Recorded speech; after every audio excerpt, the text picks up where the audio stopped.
This is the DualSense Edge, and this is the SCUF Reflex. They're both Pro-style controllers for the PlayStation 5.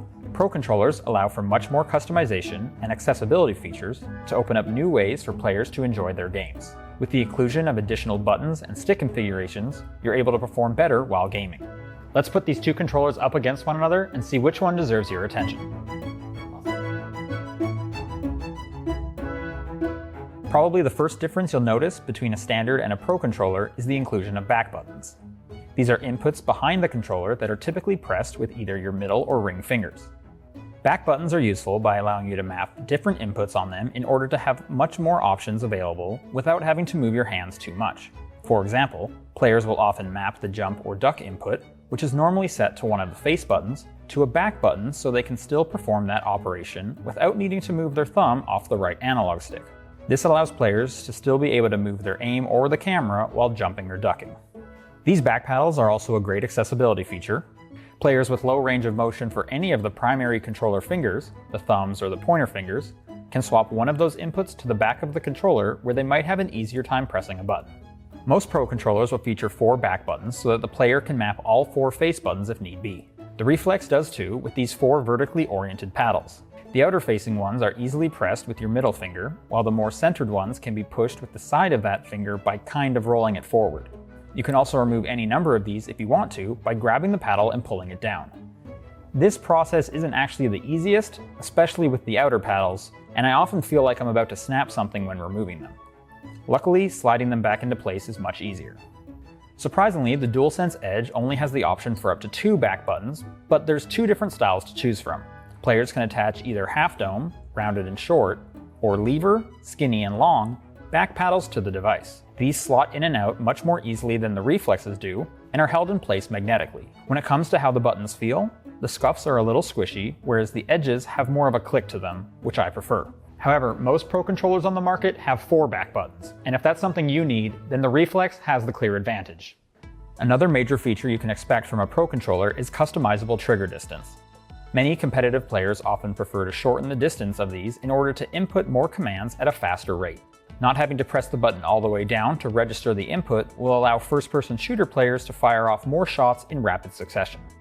The DualSense Edge really shines in this category since it allows you to pick between 3 different input lengths, and you can adjust that by using the switch beside each trigger.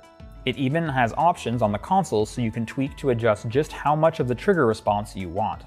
Now it's worth noting that the SCUF controller I was sent is the default Reflex, but it has been upgraded with instant triggers, and that runs for an extra $40. So this means it only has one option for distance, which is a very short click. In fact, these triggers feel and sound exactly like clicking a mouse button, which is great for any Twitch-style games where the milliseconds it takes your controller to register an input can make a difference competitively. However, this does mean you can't take advantage of the adaptive triggers that are unique to the standard PS5 controller, since the game will be reading a full input as soon as you press it.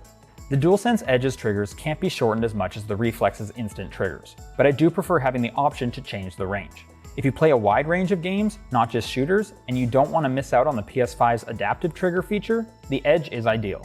With that said, the standard Reflex triggers do have the adaptive functionality, so you won't miss out on that if you don't upgrade like this one. These controllers also let you change out which style and length of analog sticks to use. The Reflex comes with 2 standard caps, plus 1 tall and 1 short rounded option.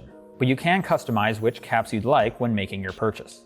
You can swap these by flicking up the faceplate's trim and easily pulling off the stick. Pushing the new one into place is also easy.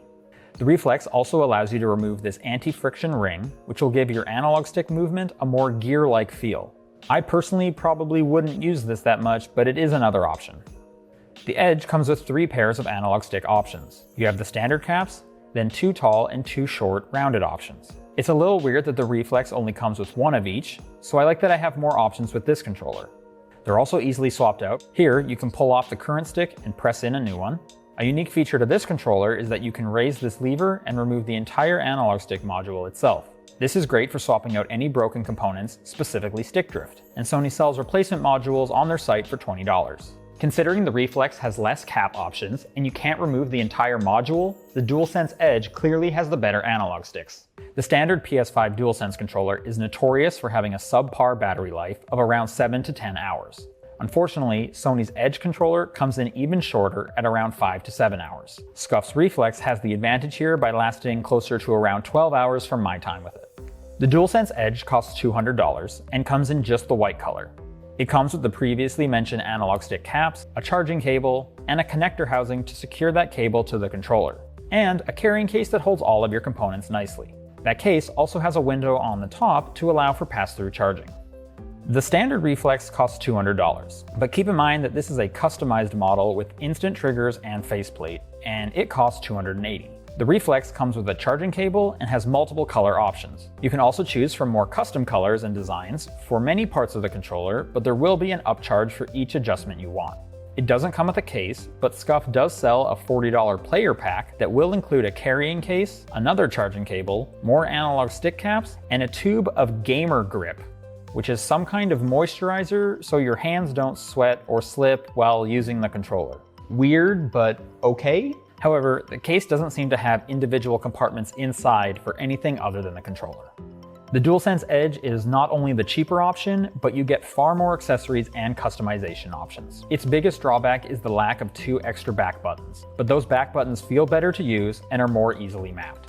Being able to change the trigger distance allows for more games to feel comfortable, as opposed to being locked into only one option or genre. Since it's a first-party controller, you'll also get a smoother and more robust customization experience on the console since it has a built-in settings menu to explore. And the ability to remove the analog stick module entirely will keep this expensive controller lasting much longer. If you're looking for a Pro controller for your PlayStation 5, get yourself the superior DualSense Edge. If you want to see my full review of the Edge controller, I'll leave a link to that on the screen right now. Thanks so much for watching.